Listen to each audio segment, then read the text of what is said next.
देखी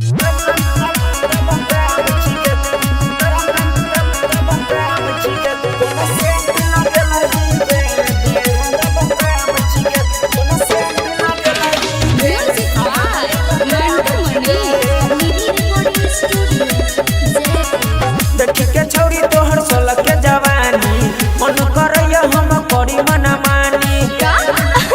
अच्छा हे गई देखी के छौरी तोहर सोलह के जवानी मन करैया हम करी मना मानी। अपना टोला में खूब झमका बची गे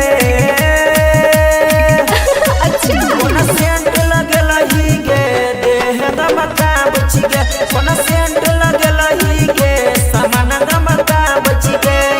देखी के छौरी तोहर सोलह के जवानी मन करैया हम करी मना मानी। देखी के छौरी तोहर सोलह के जवानी मन करैया हम करी मना मानी।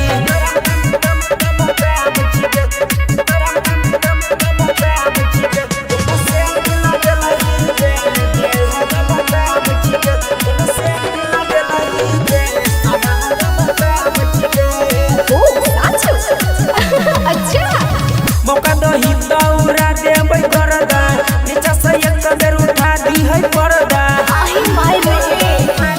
फेर गई मौका दही दौरा देबै करदा नीचा से एक बेर उठा दी है पर्दा। हमरा देख के मुंह चमका बच गे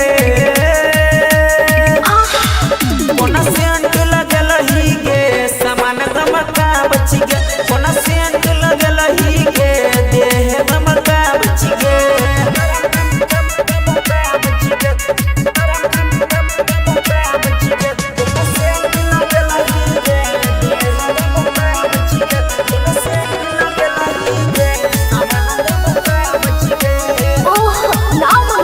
छोड़ा ना गे रमेश दुर्गे छो तोरे चक्कर में तोहर जवानी छोरी बोलैया पर में।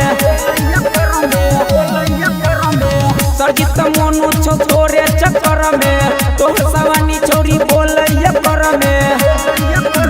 बेला क्रीम लगा बची गे कोना सेंट लगल ही गे देह दमका बची गे कोना सेंट लगल ही गे सामान दमका बची गे। देखी के छौरी तोहर सोलह के जवानी मन करैया हम करी मना मानी। अपना टोला में खूब झमका बची गे